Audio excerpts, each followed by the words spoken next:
retrouve pour notre petite séance de maths qui va s'organiser à peu près comme d'habitude, c'est-à-dire on commence par du calcul, ensuite on travaillera sur les nombres et pour finir cette fois-ci, on abordera les mesures.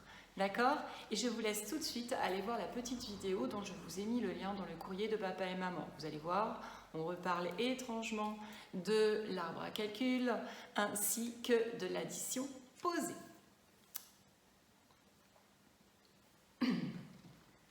Voilà, c'est fait. Donc, désormais, je te demande de prendre ton ardoise. On va revenir sur l'addition posée, puisque plus on en fera et plus ce sera facile. Donc, les nombres qui sont au tableau, c'est l'addition composée de trois nombres, que je te demande de résoudre.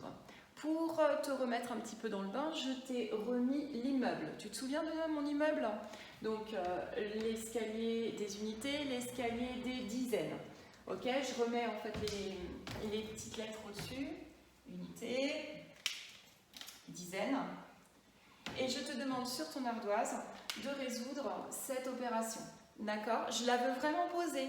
Ok? La technique de l'addition, c'est une technique qu'il faut maîtriser pour rentrer en CE1. Allez, c'est parti. Ça y est, tu as terminé? Alors, on corrige ensemble.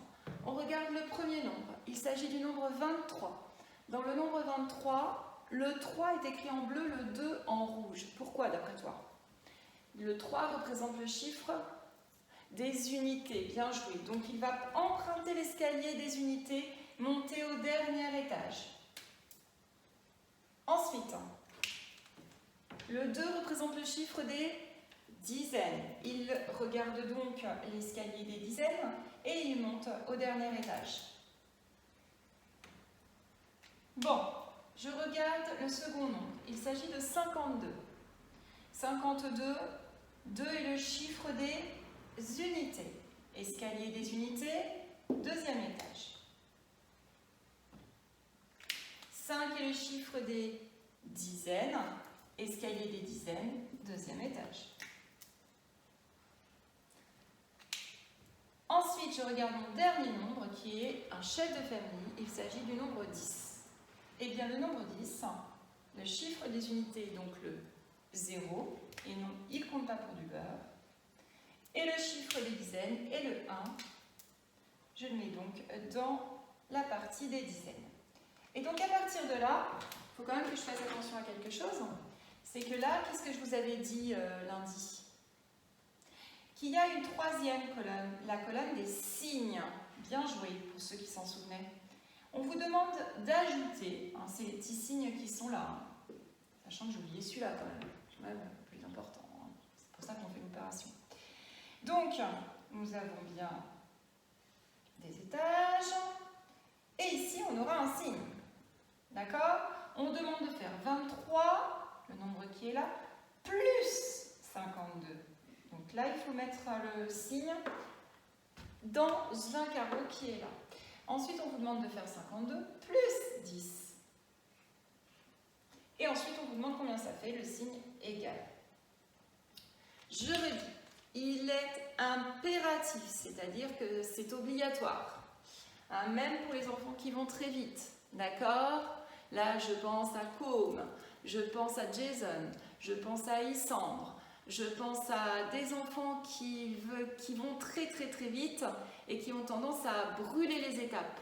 Donc ça, surtout, vous ne faites pas le coup là maintenant, parce que le problème, c'est que si vous le faites maintenant, ça ne va peut-être pas poser de problème pour le résultat, mais quand il y aura des retenues, ou quand on en sera aux soustractions ou aux multiplications dans les autres classes, là, ça risque de vous poser des soucis. Donc, on met bien les unités sous les unités. Un carreau par chiffre. On n'a pas le droit de faire rentrer, de toute façon il n'y aurait pas la place, on n'a pas le droit de faire rentrer plus d'un chiffre par carreau. Ok? Ça, c'est ça qu'on vous ferait sur vos cahiers. Pour le moment, vous êtes sur l'ardoise. Même chose pour les dizaines. Je mets les chiffres des dizaines les uns sous les autres. Il n'y en a pas un qui se trimballe ici et l'autre là. Parce que j'ai voulu vite faire. D'accord? Ça ne marche pas. Et pour les signes, vous avez vu que c'est exactement la même chose. Et oui, quand on veut faire des mathématiques, On adore, il y a des enfants qui adorent les mathématiques, des adultes aussi, puisqu'ils en font leur métier, mais il faut être rigoureux. Ok? On ne fait pas n'importe quoi, n'importe comment. Ok? Et ça, si vous étiez en classe, je vous pisterai. Je vois tout. Alors, on y va. 3 plus 2. Vous avez revu vos tables? 5, évidemment. 5, je le garde en mémoire, puisque j'arrive au dernier étage.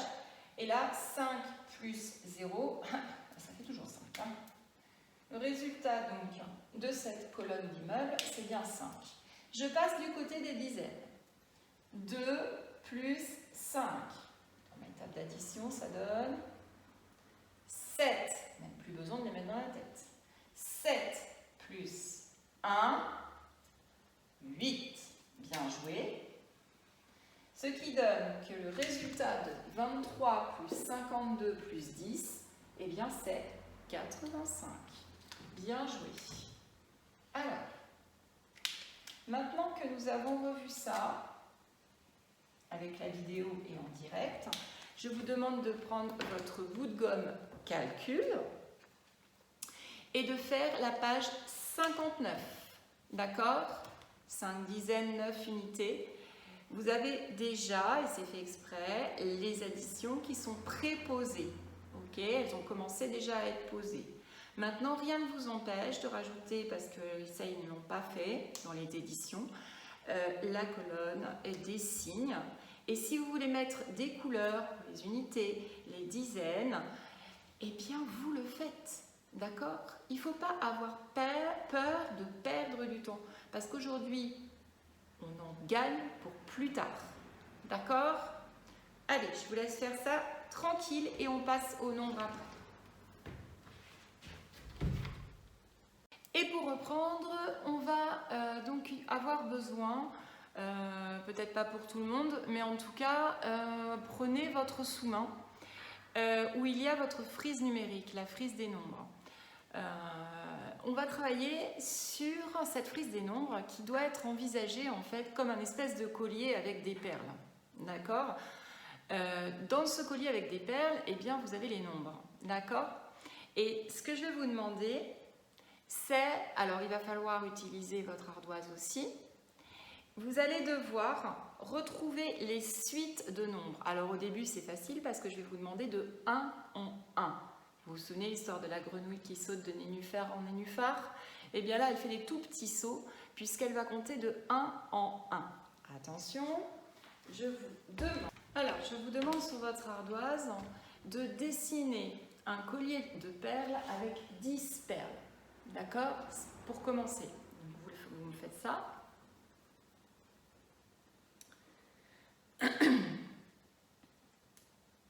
Et nous allons commencer par, donc pour moi c'est le premier collier de perles. Pour vous, il n'y en aura toujours qu'un seul sur votre ardoise. Alors, sur la première perle, je vous demande d'écrire le nombre 69. D'accord? 69, c'est 6 dizaines, 9 unités. Allez, 69. Et là, on va compter de 1 en 1. Facile pour le moment. 1 en 1 jusqu'à la dernière perle. Donc je vous laisse écrire tous les nombres dans les perles jusqu'à la dernière en comptant de 1 en 1. Qu'est-ce qu'on fait à chaque fois, hein? Plus 1. Et c'est bon, on peut corriger? Allez, c'est parti. Donc 69, on arrive à la 9e unité, on sait qu'après le 9 en unité, on va arriver sur 0. Très bien, et donc du coup, on rajoute une dizaine. 6 plus 1, 70. 70, après 70, 71, 72, 73, bien joué, 74, 75, 76, 78, 79. Et là, qu'est-ce qui se passera d'après toi? On arrive au 9 en unité, donc on passera à 0 en unité et on rajoutera une dizaine. Ok. Ça reprend le tableau des nombres. Bon, ça, c'est ok, c'était facile. Maintenant, tu vas me faire un autre, donc tu effaces ton ardoise et tu me fais un autre collier avec 10 perles.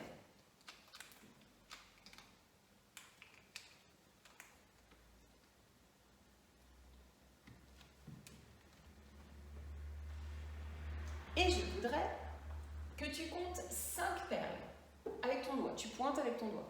1, 2, 3, 4, 5. Dans la 5e perle, tu écris le nombre 59. Donc là, tu as écrit ton nombre 59 et tu vois que tu as des billes de libre à droite et à gauche de ce nombre. Donc, lorsque tu vas aller vers la droite, souviens-toi, en France, on écrit de gauche à droite. Donc, on va aller vers les nombres croissants, c'est ça, vers les nombres plus grands. Tandis que quand tu iras sur la gauche, tu iras vers les nombres décroissants, c'est-à-dire vers les nombres plus petits. Ok? Donc, ma grenouille qui sautait de 1 en 1, là, facile, jusqu'à la fin.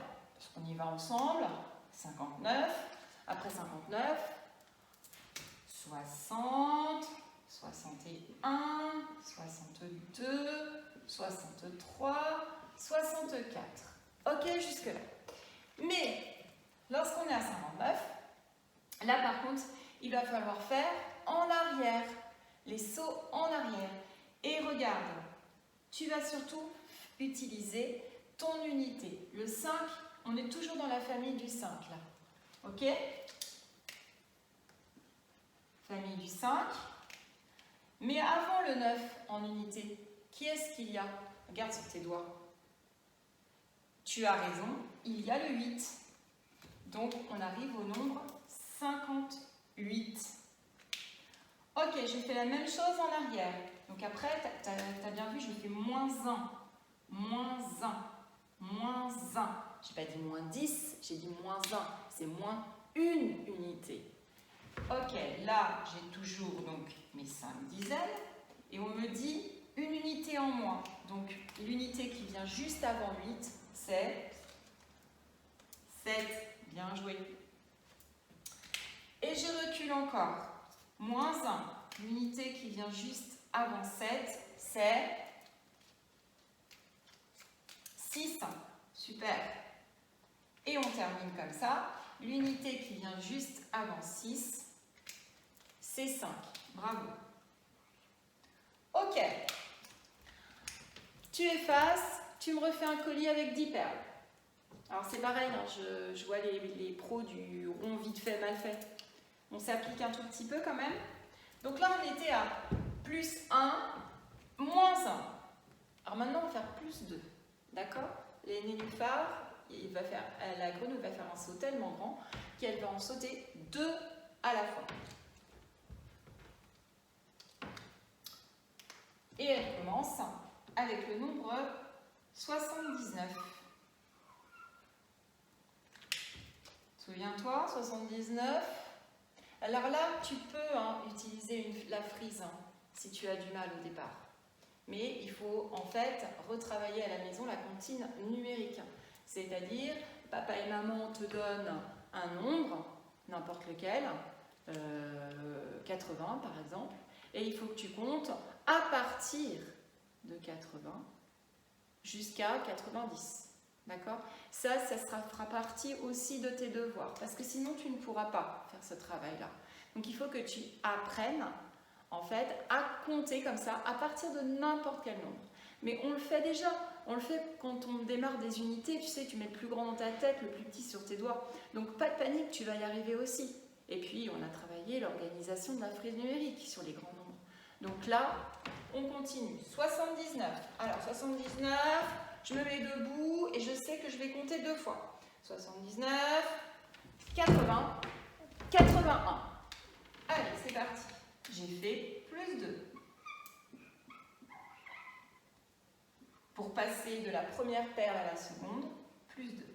Et je vais faire ça pour toutes les perles. Je te laisse faire, on se retrouve après.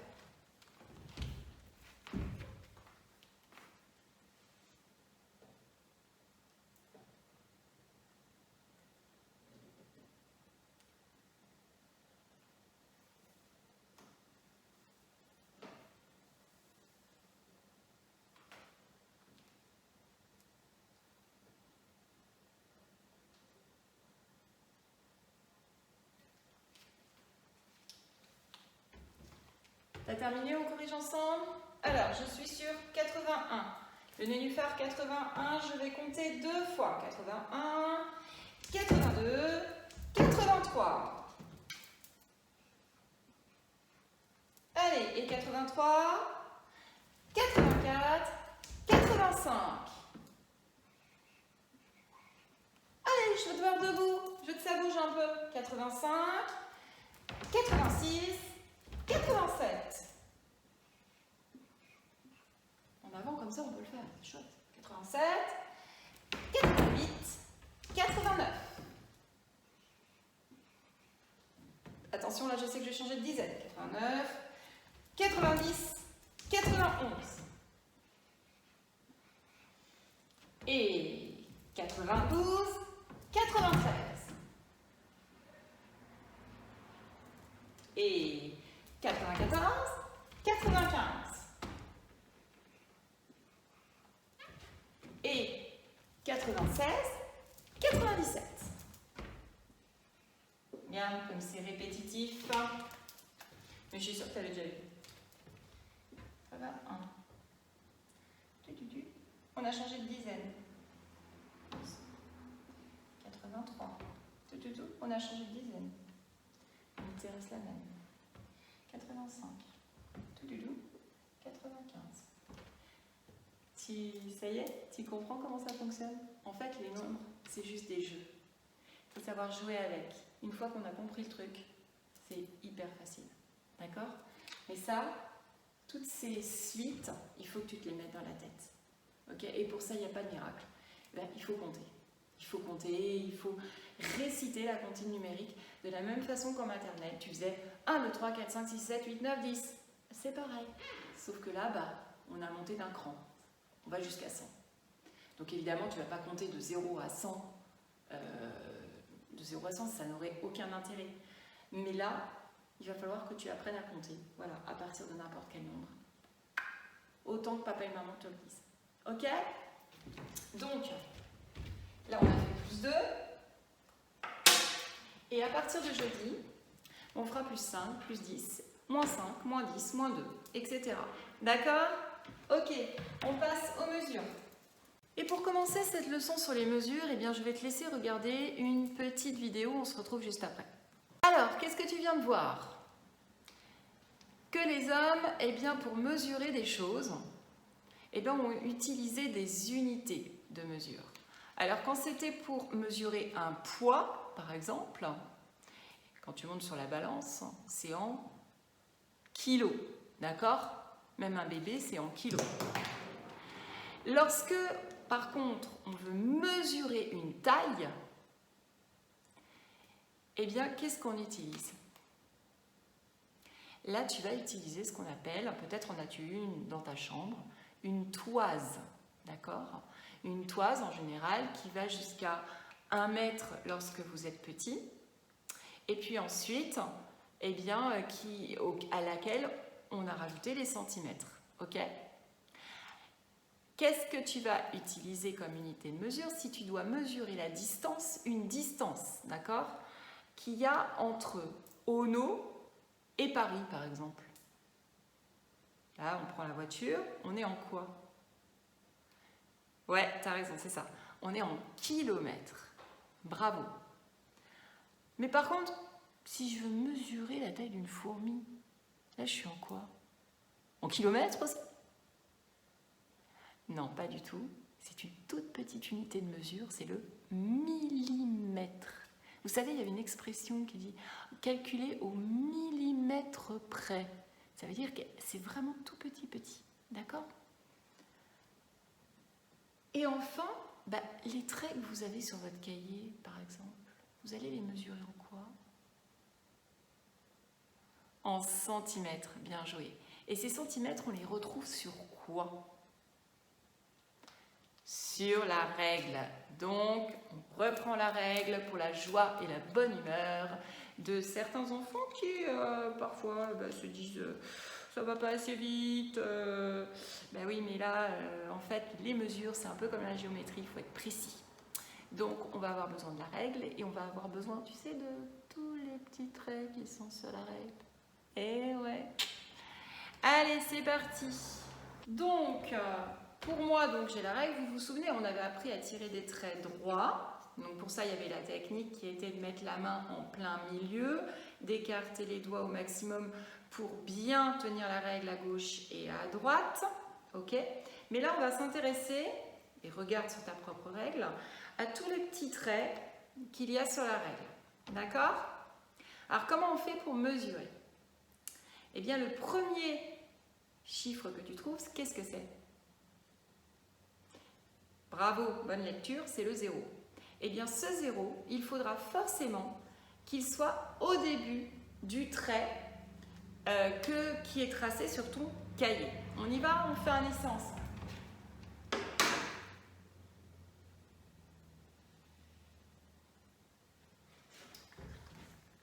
Voilà, tu vois, moi, sur mon tableau, eh bien, il y a un trait. Et je voudrais savoir combien il mesure. Donc, je vais mettre le 0 de la règle, tu vois, le tout début de ma règle, je vais le mettre au tout début de mon trait. Et ça va me permettre de savoir, donc là, je regarde, ici, c'est le 0. Ici, il y a 1 cm, 2 cm, 3 cm. Et là, à la fin, la barrière qui se ferme, j'arrive à 4.